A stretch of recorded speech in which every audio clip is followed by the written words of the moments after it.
Hi guys. Hello बच्चे party. कैसे हो आप सब लोग? आई होप सभी बच्चे काफी अच्छे होंगे। माय डियर स्टूडेंट्स, मैं विनोद कुमार बहल आप सभी बच्चों का हमारे इस चैनल में एक बार फिर से स्वागत करता हूं। वेलकम और welcome back to this channel.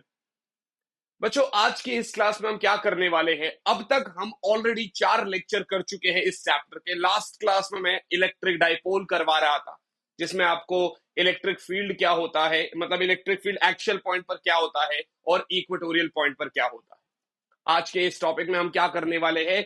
अगर आपका वही डाइपोल इलेक्ट्रिक फील्ड में रखा हुआ है तो वो कितना टॉर्क एक्सपीरियंस करेगा, फर्स्ट थिंग। और वही डाइपोल अगर इलेक्ट्रिक फील्ड में घूमेगा तो कितना एनर्जी उसके अंदर स्टोर होगा, और एक दो सवाल इस टॉपिक के ऊपर।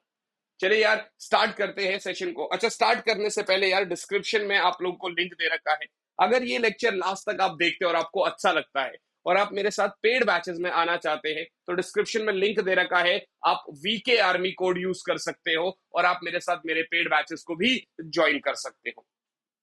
माय डियर स्टूडेंट्स, सबसे पहले पहले यार आप लोगों को थोड़ा सा रिकैप करा दूं डाइपोल क्या होता है। अगर आप ध्यान से देखोगे तो डाइपोल क्या है? एक प्लस क्यू चार्ज और एक माइनस क्यू चार्ज अगर कुछ 12 दूरी पर रखा हुआ है तो इसको हम लोग डाइपोल बोलते हैं। इसको हम लोग क्या बोलते हैं? डाइपोल बोलते हैं। आई होप दिस इज क्लियर। और यहां पर हमने डाइपोल मोमेंट भी पढ़ा था। यहां पर हमने डाइपोल मोमेंट भी पढ़ा था। दैट इज P बराबर Q इंटू 2L। P बराबर Q इंटू 2L। अगर ये वेक्टर क्वांटिटी है तो हमने यहां पर वेक्टर साइन लगाया था, और इसका जो डायरेक्शन होता है वो हमेशा नेगेटिव टू पॉजिटिव होता है। ये बात आपको क्लियर हो गई। I hope this is very very clear to all बच्चा। आज हम क्या करने वाले हैं? सबसे पहला कॉन्सेप्ट जो हमारा रहने वाला है बच्चा, सबसे पहला कॉन्सेप्ट जो हमारा रहने वाला है वो क्या रहने वाला है? सबसे पहला कॉन्सेप्ट जो हमारा रहने वाला है वो torque experienced by an electric dipole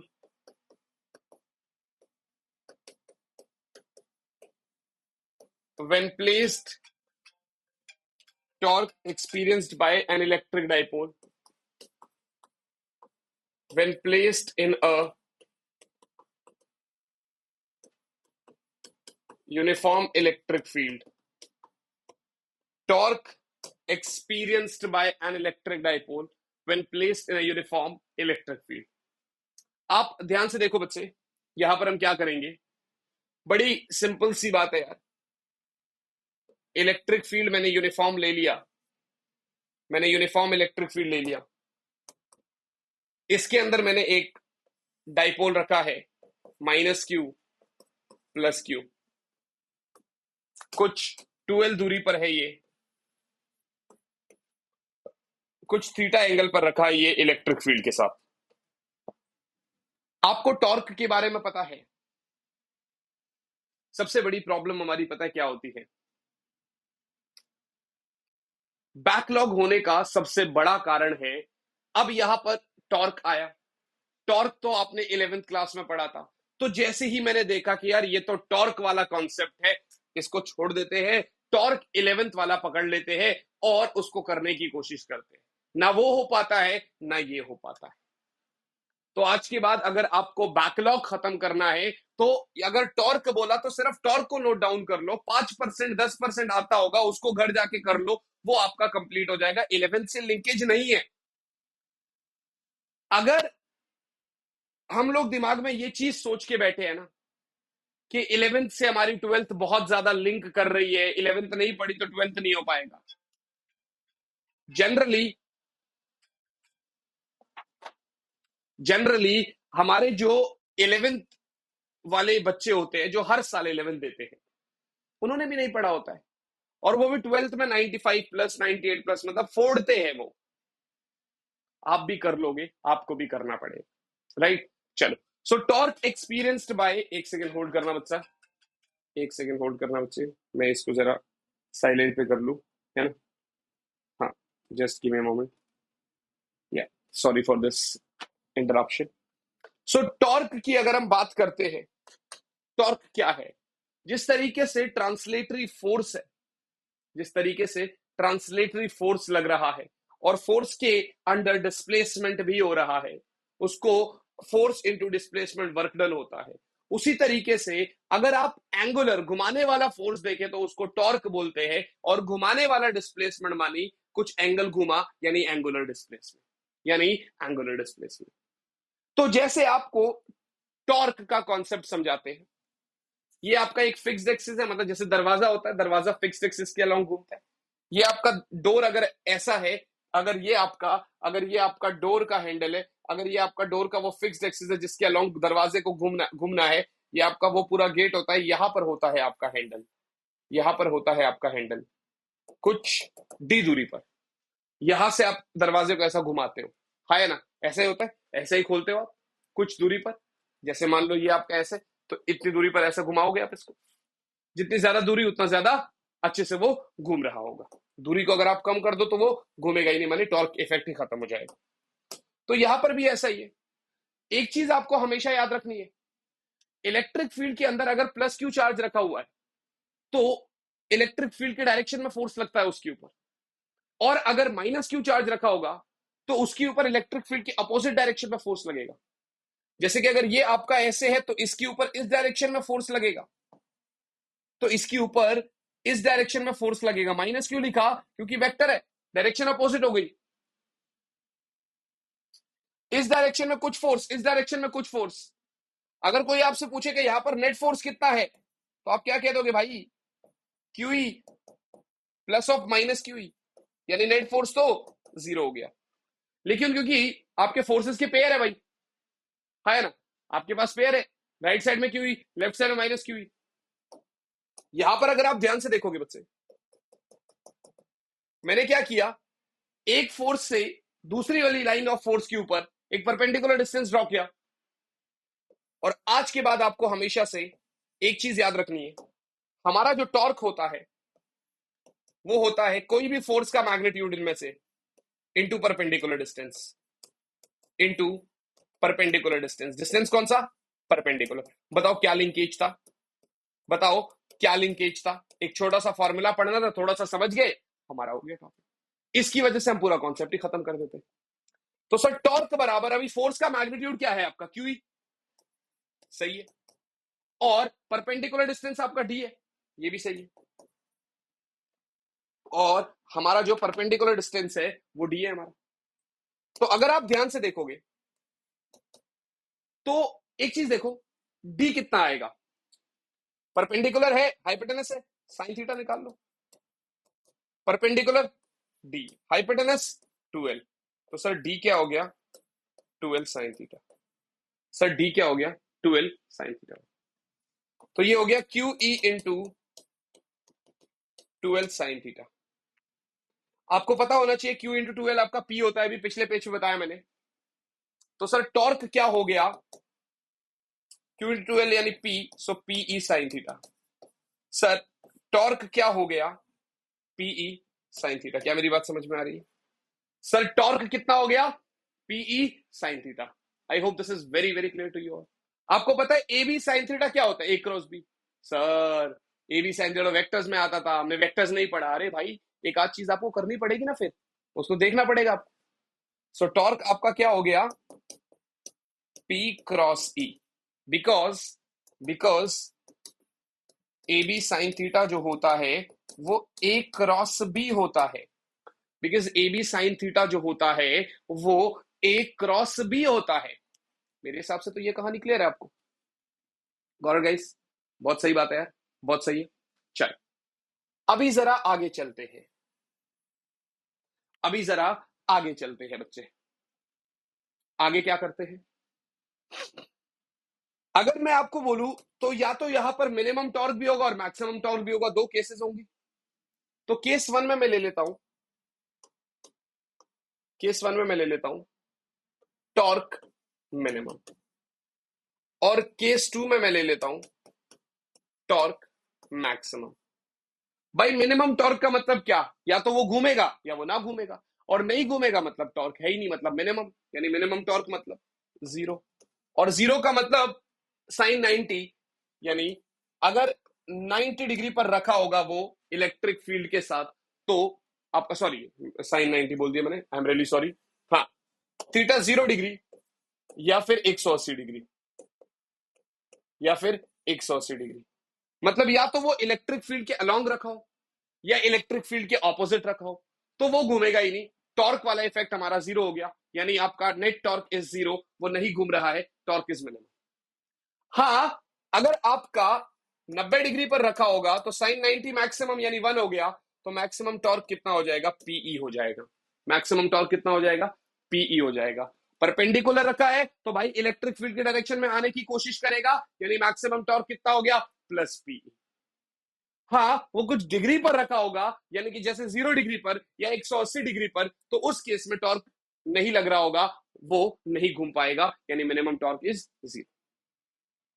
एक चीज याद रखना, यूनिफॉर्म इलेक्ट्रिक फील्ड के अंदर आपका नेट फोर्स 0 है, नेट फोर्स 0 है, और net torque may or may not be 0। Net torque may or may not be 0। भाई अभी टॉर्क लग रहा है, अगर आप इसको पैरेलल कर दोगे तो टॉर्क भी 0 हो गया है ना। तो ये एक छोटा सा कॉन्सेप्ट है जिसके ऊपर सीधा सीधा फॉर्मूला बेस्ड क्वेश्चन, चाहे आप जेई की बात करें, चाहे आप नीट की बात करें, चाहे आप बोर्ड्स की बात करें, आता ही आता है, इसको आप नोट डाउन कर लें। इसी कॉन्सेप्ट के ऊपर मैं आप लोगों को अगला कॉन्सेप्ट कराने जा रहा हूं, दैट इज बच्चा इलेक्ट्रिक पोटेंशियल एनर्जी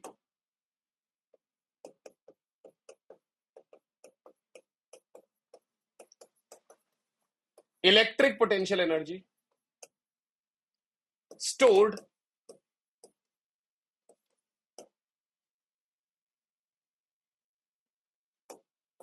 या ऐसा लिख लो सीधा, electric potential energy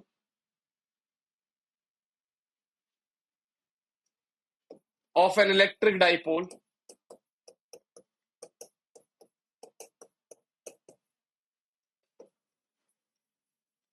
when placed in uniform electric field. असल में इसका क्या मतलब है मैं बताता हूं।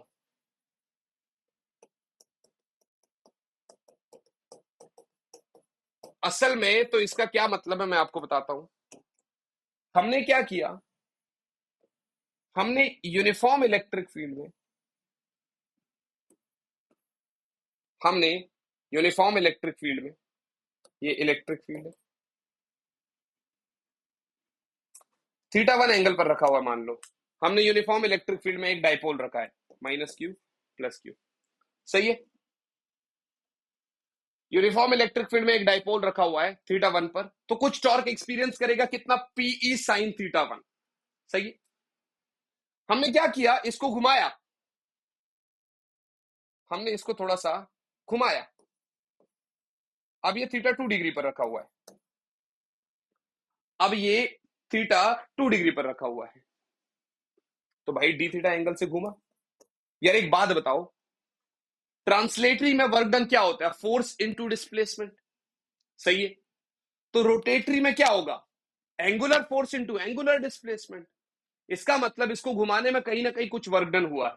कैसे लिखेंगे हम लोग, कैसे लिखेंगे हम लोग, कुछ इस तरीके से लिखेंगे, let d W be the work done, let d W be the work done.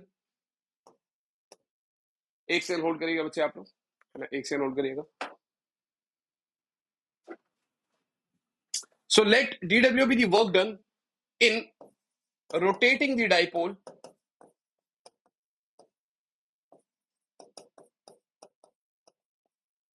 by angle d theta. Let dW be the work done in rotating the dipole by angle d theta. I hope this is clear. I guess everything is okay, है ना। एक second में देखो एक बारी, everything okay, हाँ ठीक है, शायद बीच में लैग हो गया था थोड़ा सा, but now this is okay, now everything is okay. So let dW be the work done in rotating the dipole by angle d theta. तो यार वर्क डन क्या होगा, वर्क डन क्या होगा आपका, फोर्स इनटू डिस्प्लेसमेंट, तो यहां पर एंगुलर फोर्स मानी टॉर्क इनटू डी थीटा, है ना। वर्क डन क्या हो गया, टॉर्क इंटू डी थीटा। अगर मैं आपसे बोल रहा हूं, ये तो नॉर्मल वर्क डन हो गया, so for total work done, for total work done,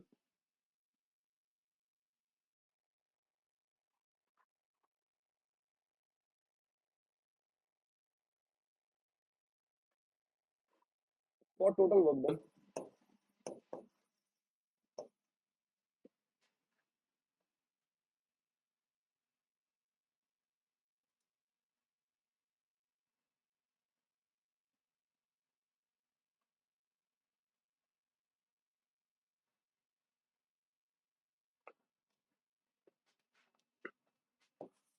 integrate d W, for total work done integrate d W. मेरे को पता नहीं क्यों ऐसा लग रहा है कि लैग हो रहा है, कि मैं इसको देख लेता हूँ, चेक कर लेता हूँ। चलो, I guess now everything is okay, है ना। चलो, ओहो, क्या हो गई।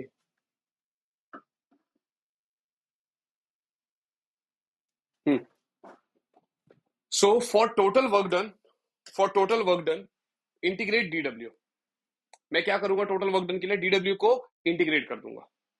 तो अगर ऐसा है तो यार आप यहां से डीडब्ल्यू को इंटीग्रेट मार दो, आप यहां से डीडब्ल्यू को इंटीग्रेट मार दो, है ना। तो इसके अंदर टॉर्क डी थीटा का इंटीग्रेशन हो गया। पहले तो आप टॉर्क की वैल्यू पुट कर दो, भाई देखना भी तो है ना कि इंटीग्रेशन हो किसका रहा है। तो आपने कहा सर डीडब्ल्यू का इंटीग्रेशन, और इधर से आपका टॉर्क डी थीटा का इंटीग्रेशन, यानी डीडब्ल्यू का इंटीग्रेशन, ये वर्क डन हो गया। टॉर्क की जगह क्या लगेगा हमारे पास, PE sine theta into D theta. So I can say that PE sine theta into D theta का इंटीग्रेशन, इंटू डी थीटा का integration. I hope this is clear. यहां तक एक बार नोट करो, मैं अगले पेज पे लेके जा रहा हूं इसको। आई होप आप लोगों ने नोट डाउन कर लिया इसको। Moving ahead to the next page.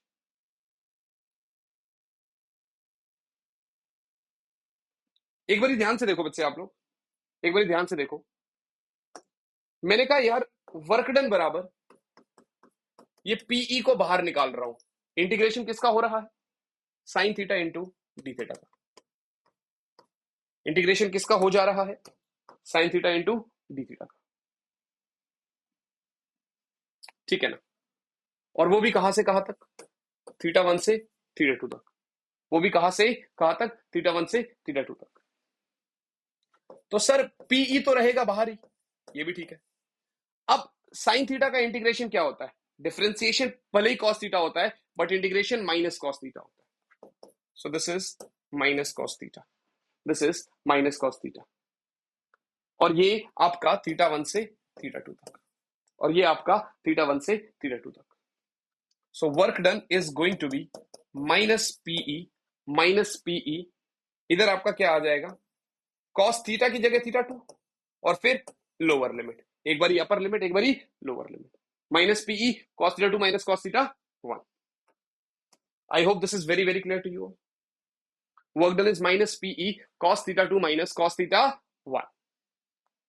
सही है सर, सही है सर।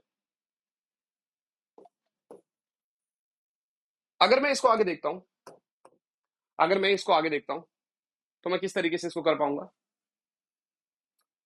मैंने यहां पर आपको एक कंडीशन लिया, भाई मुझे तो एनर्जी चाहिए, यही एनर्जी है बेसिकली, बट मैं ये मान रहा हूं कि मान लेते हैं theta theta one is 90 degree और थीटा टू कुछ भी, थीटा मतलब पहले आपका परपेंडिकुलर रखा है, फिर कुछ एंगल पे मैंने इसको घुमा दिया। तो अब आपका एनर्जी क्या हो जाएगा, माइनस पीई, ये आपका cos theta minus cos zero, sorry cos 90, ये तो जीरो हो गया। तो यू कितना आ गया, minus PE cos theta. Now what is U, this is minus PE cos theta, and I hope this is very clear to you you. All हिसाब से आप सबको समझ में आ गया कि अभी यू कितना है, minus PE cos theta. A B cos theta is equals to A dot B, so this is minus P dot E. अब आपको पता है दो चीजों का डॉट प्रोडक्ट, दो कोई क्वांटिटीज का डॉट प्रोडक्ट आपका स्केलर ही होता है, ये तो पता चल गया। जिस तरीके से मैंने टॉर्क के लिए कहा था कि मैक्सिमम टॉर्क मिनिमम टॉर्क, उस तरीके से इसके लिए भी तो हो सकता है। तो अगर यू मैक्सिमम की बात करी जाए तब क्या होगा ये, तब आपका थीटा जो है वो 180 डिग्री होना चाहिए, ताकि यू मैक्सिमम आपका क्या आ जाए, माइनस पी, और कॉस 180 माइनस वन होता है, कॉस 180 माइनस वन होता है, तो यू मैक्सिमम क्या हो जाएगा, प्लस पीई। यू मैक्सिमम क्या हो जाएगा, plus PE.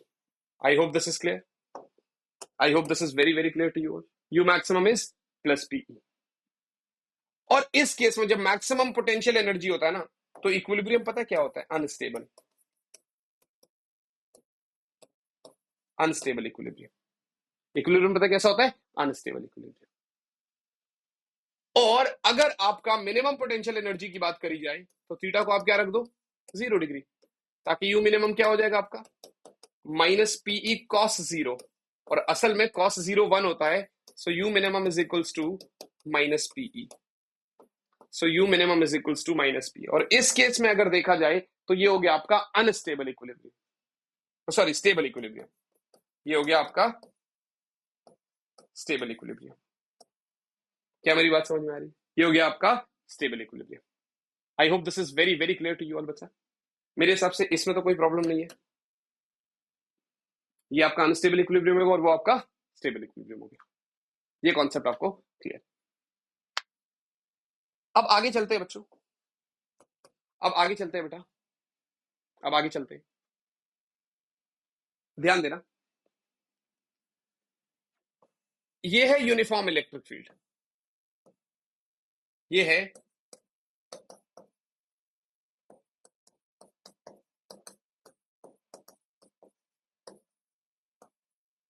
Uniform electric field, ये है यूनिफॉर्म इलेक्ट्रिक फील्ड। इसके अंदर ये माइनस क्यू है और ये प्लस क्यू है, ये माइनस क्यू और ये प्लस क्यू है।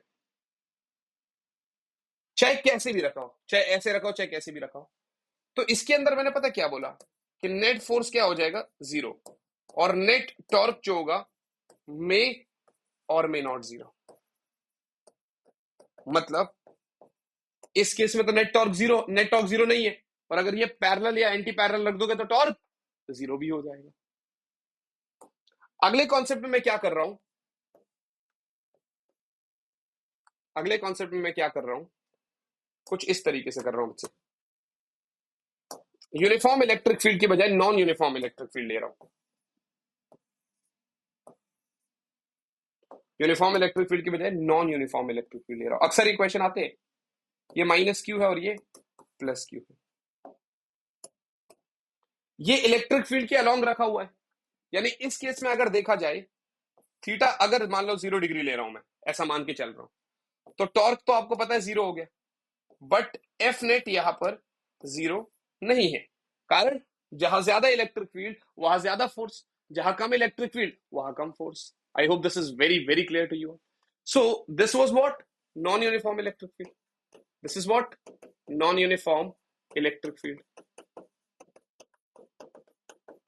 and this is what, uniform electric field.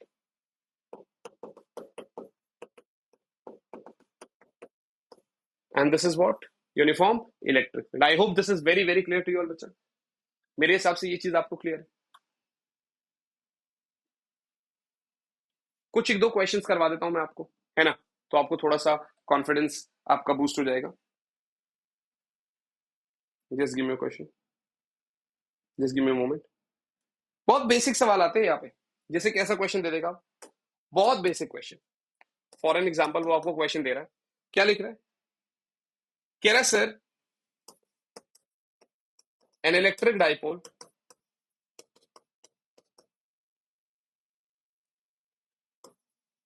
when held at 30 degree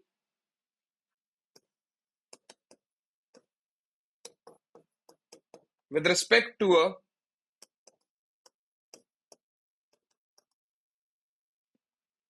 uniform electric field of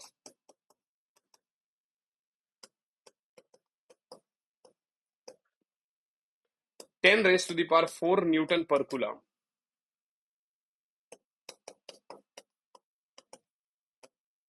Experiences a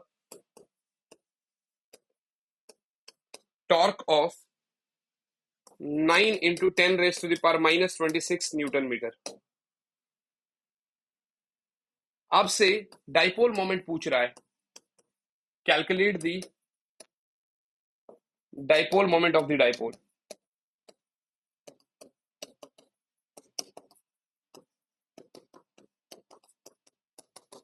पहले तो आप पॉज करो इसको और खुद से करने की कोशिश करो, देखो आपसे बनता है कि नहीं बनता है।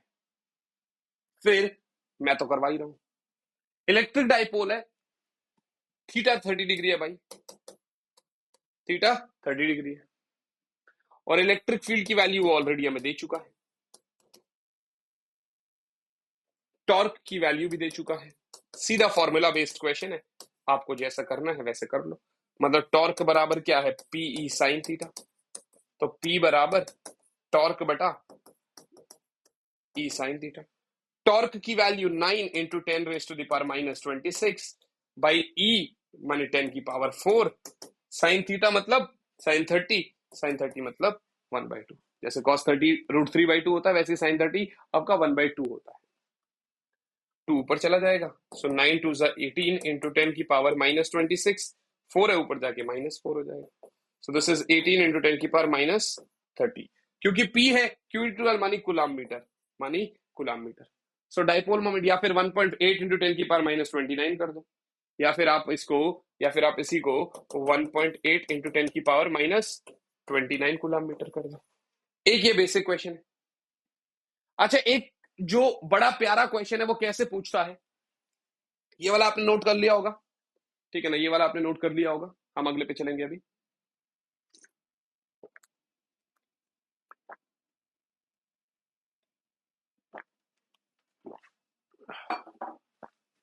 क्वेश्चन कह रहा है,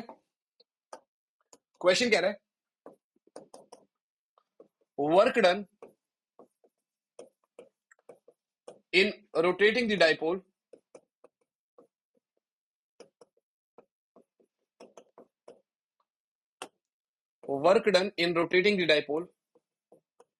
by from 0 degree to 60 degree is W. Calculate in rotating it to 180 degree. Calculate work done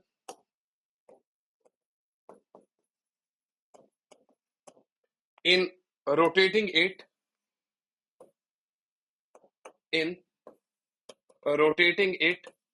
to 180 degree. Pause करो, करने की कोशिश करो, देखो आपसे बन रहा है कि नहीं बन रहा है। कह रहा है यार एक डाइपोल को 0 से 60 डिग्री तक रोटेट करो तो वर्क डन W है। इसको अगर मुझे 180 डिग्री तक रोटेट करना है तो क्या होगा। अब प्रॉब्लम पता है क्या होती है बच्चा, 0 से 60 डिग्री में आप निकाल लेते हो, फिर दूसरा के बच्चा क्या निकालता, 60 से 180 घुमाता। 0 से 60 निकालेंगे केस 1, केस 2 में 0 से 180। देखो कैसे, केस 1 थीटा 1 आपका क्या है 0 डिग्री, थीटा 2 आपका क्या है 60 डिग्री। तो वर्क डन क्या होता है, minus PE cos theta 2 minus cos theta 1। Minus अंदर ले जाओगे तो ये प्लस और ये माइनस हो जाएगा, बात एक ही है। सो माइनस पीई, अभी cos 60 minus cos 0, so this is minus PE, अभी कॉस 60 तो 1/2 होता है -1, और आई कैन से W बराबर माइनस पीई, 1/2 -1 इज -1/2, माइनस माइनस कैंसिल आउट हो गया। W बराबर PE/2, या फिर PE आ गया 2W, आगे काम आएगा ना, इसलिए P क्या आ गया 2W। केस 2 में वो क्या बोल रहा है मुझसे, केस 2 में वो मुझसे क्या बोल रहा है बच्चे, आपको पता है। कह रहा है यार थीटा 1 0 डिग्री है, थीटा 2 आपका 180 डिग्री है, नया वर्क डन बताओ कितना होगा, नया वर्क डन बताओ कितना होगा। सिंपल सी बात है, बताओ नया वर्क डन कितना होगा। माइनस पीई भैया कॉस 180 माइनस कॉस 0, सही है, ये भी ठीक है। माइनस पी की जगह क्या डाल दूं 2W, ये भी सही है। कॉस 180 -1, माइनस में cos 0 is 1, so -2W into -2 which is +4W, यानी new work done is 4 times. 0 से 60 डिग्री तक घुमाने पर उसका जो वर्क डन है वो W अगर हो रहा है, तो 0 से 180 डिग्री तक घुमाने में उसको जो वर्क डन करना पड़ रहा है वो 4W हो रहा है। Please note down this, note down करा करो समझ के। मैं फिर से बोल रहा हूं, अगर आप लोगों को मेरे साथ पेड बैच में आना है तो नीचे डिस्क्रिप्शन में लिंक दे रखा है, बहुत सस्ता कोर्स है यार। अगर सिर्फ फिजिक्स की बात करते हैं तो 1750 रुपीज है, और अगर आप वीके आर्मी कोड यूज करते हैं तो आपको इसमें से 10%, 20, 25 डिपेंड करता है, ठीक है, वो मिलेगा आपको, डिपेंड करता है कि कब कौन सा ऑफर चल रहा है। तो यार एक हिसाब से, और अगर आपको पीसीएम लेना है, चाहे पीसीबी लेना है, चाहे पीसीएमबी लेना है, मतलब इसमें इंग्लिश भी है, ठीक है ना, ये आपको 4,500 माइनस डिस्काउंट, चाहे 10%, चाहे 20%, जो भी है, बाय यूजिंग कोड वीकेआर में, इतने सस्ते में, और ये भी पूरे साल के लिए, पूरे साल के लिए पूरा बैच। डिस्क्रिप्शन में लिंक दे रखा है। आपको अगर लेक्चर अच्छा लगा हो तो आप सभी बच्चों को इस लेक्चर को लाइक करना है, दोस्तों के साथ शेयर करना है, ताकि ज्यादा से ज्यादा बच्चे इस लेक्चर को फॉलो कर सके, ज्यादा से ज्यादा बच्चे अच्छे से पढ़ाई कर सके, ठीक है ना। और मैं आप लोगों से मुलाकात करूंगा आप ही के अगले लेक्चर के लिए। आज इस लेक्चर में हमने इतना ही पढ़ा। अगले लेक्चर में हम क्या करेंगे, अगले लेक्चर में हम लोग कुछ क्वेश्चंस कर रहे होंगे, ठीक है ना, और फिर मिलेंगे। आज के लिए इतना ही। ऑल द वेरी बेस्ट बच्चा party. Bye guys, bye and yes, Jai Hind.